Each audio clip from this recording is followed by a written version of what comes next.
Hi, my name's Kyle from Web Dev Simplified, and I created this permission systems that scales course because I know how difficult it is to work with a bad permission system, and I want to save you from that headache. In this course, we're going to be taking a relatively simple permission system and evolving it through a services layer, role-based access control, attribute-based access control, and different library implementations so you can see the perfect fit for your exact application. So go build a permission system that's actually a joy to work in. Some of the main issues you find in these more simple permission systems is that you have checks scattered throughout your entire code base that all check the exact same thing. In our current implementation, for example, we have checks for permissions inside of our different pages. We have checks inside of our data access layer. We even have checks directly inside some of our different components, and they're all checking the exact same thing in 3, 4, 5 different places. So this is a really easy place for bugs to come in. If we update in one place and we fail to update in another place, we're going to have a bug because it's only working correctly in one location. This kind of leads into the next point. You have missing permission checks. It's very easy when you're ad hoc doing your permissions to forget to put one in either the client or the server. And now you have either permission issues or things not showing up like they're supposed to. And again, you get inconsistent logic because as you're copy pasting things and changing things, you may forget to change them or copy paste them correctly in one location or the other, which again leads to permission issues. Now I've kind of talked in depth about all these different things, so we'll scroll down a little bit further and we'll just kind of move on to fixing these particular sections. So the vulnerable pages in our application I have listed right here, and these are pages that don't have any permission checks at all, and you can access these pages even if you're not supposed to have access. I'll show you a great example of this. We're currently logged in as an admin engineering user. Let's go to one of these marketing documents, and I'm just going to copy the link for a document on a marketing project. This is something that a normal engineering user would not have access to. So we'll log in as a normal engineering user. This is the lowest level of permissions. And if I paste in that URL and I hit enter, you can see I can access that document inside that project that I definitely should not have permission to access. This is something that's really easy to accidentally do because you're not showing this in the sidebar anywhere, so you don't navigate to it manually, but it's very easy to accidentally forget to add these permissions for navigating to things manually with the URL. For example, I could also access the new page for the document by just manually typing in new here, and now I can access the new document page. Now, if I tried to create something new, luckily, we are locked down on the server. Actually, we're not even locked down on the server, I lied. So you can see there's lots of permission issues inside this application as it is currently. So we want to fix all of those different vulnerable pages that we have inside of our application. And we also want to fix where we have different incorrect permissions. There's certain places inside of our application right here, actually, viewers should not be able to create documents. I just showcased that they're able to, even though they shouldn't have that permission. So the main thing is fixing these vulnerable pages and fixing any incorrect permissions. And again, they're all labeled with that fix : comment, so they're easy for us to find. A really simple example, you'll actually see this a lot, is, for example, this document details page. This is just a page for viewing a document inside of a project.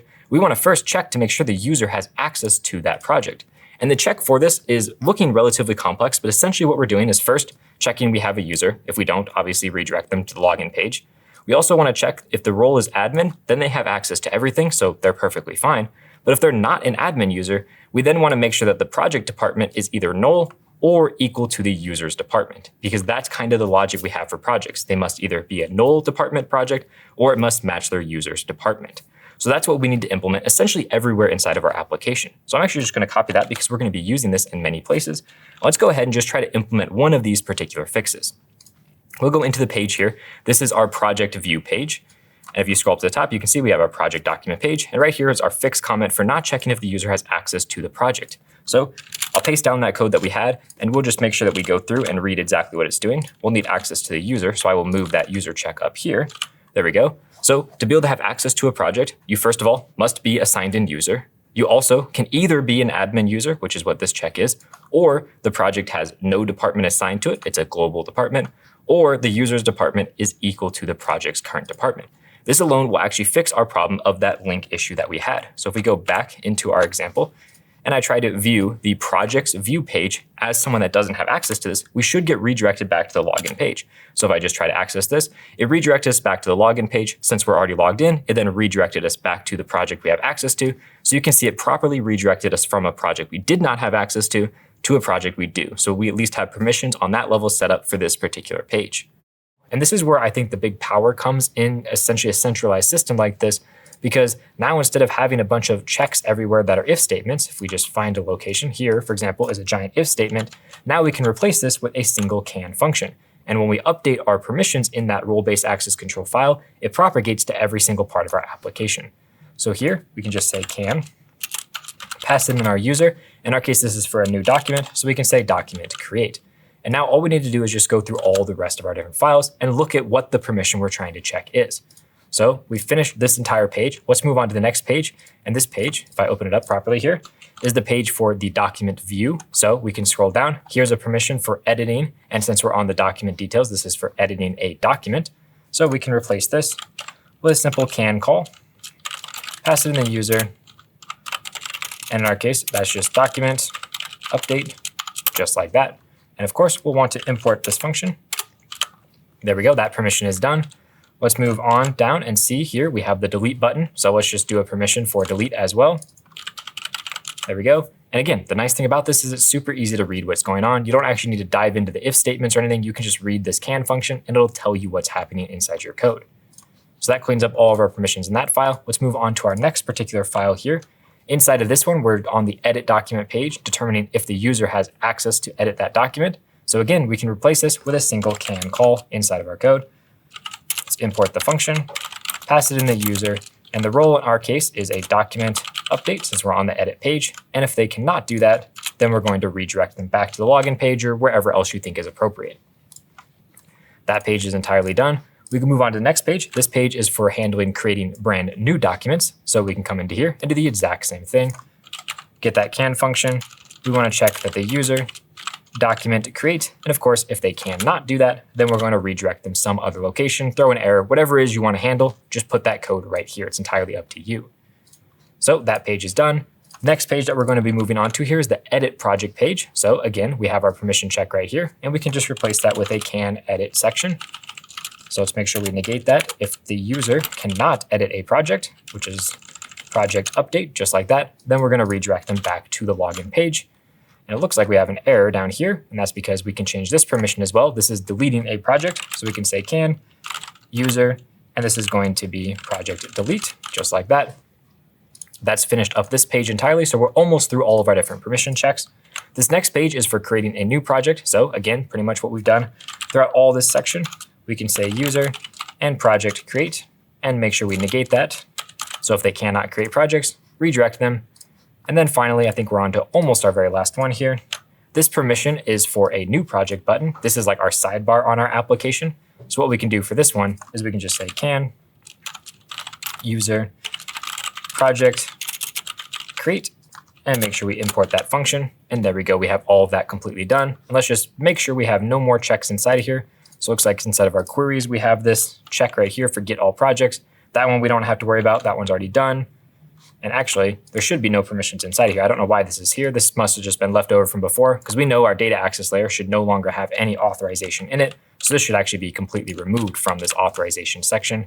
And let's check here. Yeah, that is removed. So there we go. That's actually just cleaning up some old code from before. And then otherwise, yes, it's just the services, which we have already completely handled. And actually, it looks like our project service we have not done yet. So let me make sure we do this one. Can user. And this one is project create. So let's just negate that at the start there. And let's copy this down to all the rest of them. So we have update.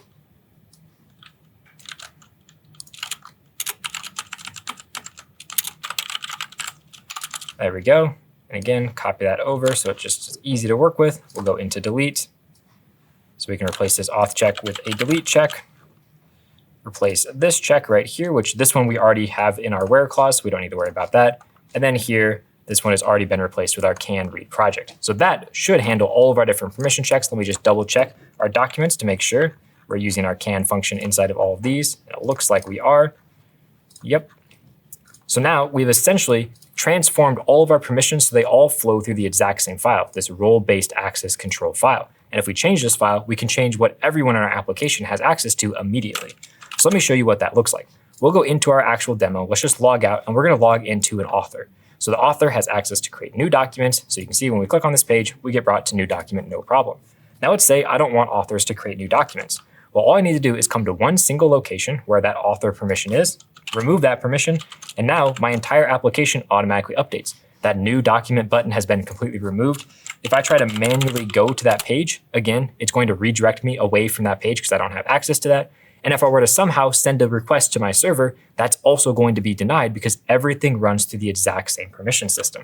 So this is really nice because it's easy to update permissions. And if I want to add a new permission, I just add it into this file and it's super simple. I want to add a new role. Well, all I have to do is add the role in this file and all of the rest of my code handles all of that for me automatically. So we've essentially centralized our permissions much more than they were before. Still not perfect, but it's much better. And the very first thing that we're going to do, go into our source folder. Let's just close out of all these files so we don't have anything open to distract us. And we specifically want to go into our permissions section, and we want to go down where we have role-based access control. And I'm just going to completely delete this file. We're not going to be messing with that file anymore. We're going to create a brand new file called attribute-based access control, abac.ts, that is going to handle all of our permissions. And we're going to map these permissions one-to-one to what our existing application looked like. So we're going to see the exact differences between our role-based access control versus our attribute-based access control. Now, the very first thing that I want to define is that permission builder that we looked at here, because this is where all of the complexity for our TypeScript is going to go. Once we have this built out, you can see defining our actual permissions is relatively straightforward, but getting that set up is where the complexity comes in. So the very first thing we want to do is we need to define a type for all the different resources that we're going to be looking at in our code. So we're just going to call this resources. And this type is essentially just a helper type for us to map together what each resource looks like. So we're going to give it a key of our resource name. In our case, we have projects, just like that. And we have documents. So we're going to do project and document just like that. And each one of these is going to contain an object that essentially just allows us to map between all the different things we can do with these. For example, I want to get all the different actions that are available for my project. So I'm going to put that inside of here. So now we can write out all the different actions supported by our project. In our case, our document and project both share create, read, update, and delete permissions. So we can just come in here with a union that combines together all those different permissions. Just like that. And we can copy that down to our document as well because both of them share the same permissions. If for some reason it was impossible for a user to delete a document, we could remove that and then we would get type safety between them where we would only see the actions available for the document that it has. The next thing that we need to specify are the actual conditions we want to check. You noticed in our old role-based access control, we were checking for things like is locked and the status property and so on. This next property we're going to define, which is called condition, is just going to be essentially a type containing all the things that we care about checking. So we're going to use this pick property here in TypeScript that allows us to narrow down our type. And we're going to pick our project. So by default, if we didn't have a pick in here, it would give us all the properties of our project. But in our case, the only thing that we narrow people based on our permissions is the department of the project. All we care about is checking if that's equal to the user's department or not. So the only condition I'm ever going to check is my department condition, just like that. So let's make sure we get that imported. And now I've set up everything I need for my project-based conditions. Next, I want to set up my document conditions. So we'll come in here, we'll change this to document. And what I want to do is I, again, want to check for all the things that I'm looking for. In our case, I only care about checking the document's project ID because I want to make sure they have access to the project. I also care about checking the actual creator ID because I want to know if they own this document or not. I want to check the status, and I want to check the is locked property as well. All things that we've pretty much looked at before in our role-based access control. I'm just making them super explicit here on what we do and do not have access to. And again, like I said, these are just a helper type. So all we're going to do is reference this type in other types, and I'm just kind of putting this all in one place so it's easy to centralize and look at. Now, the next type we're going to be creating is called a permission type. And this type is just going to represent essentially each permission that we pass to that allow function. So it's a type that represents what the signature of this function essentially looks like. So this permission type is going to be a generic that's going to take in a resource, and that resource is going to be one of our resources. So we're going to say extends key of resources. So essentially, this is going to be either project or it's going to be document as a string because that's the key of this particular object. Then, since, as I said, we want to essentially match this signature right here, we already have the resource that's inside of our generic type. We need to take in the action and the conditions that we want to apply to this. So we can get all those inside of here. We're going to get an action, and that action comes from this resources type. That's why we defined that helper type for us. So this little bit of code right here essentially checks our resources type for the specific generic resource we have. So it's going to either give us all the data for our project or all the data for our document. And then we just want to get the action property from it. So it's going to be one of those actions. Next, we want to get the condition. And we already know, based on our sample code over here, this condition is optional. We could pass it along, or we could pass along nothing in this case. So we want to make sure that in our code, it is an optional thing that we can pass along. And that's going to be coming again from our resources, nice little helper function or helper type that we've created. There we go. And we specifically want to get the condition from here. Doing this, though, is not quite 100% correct, and that's because it requires us to pass along every single condition every single time we call this function.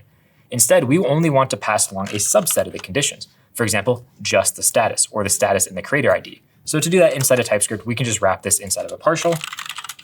And that's essentially saying that we can pass down any subset of our conditions, or since it's optional, we could pass down no condition at all.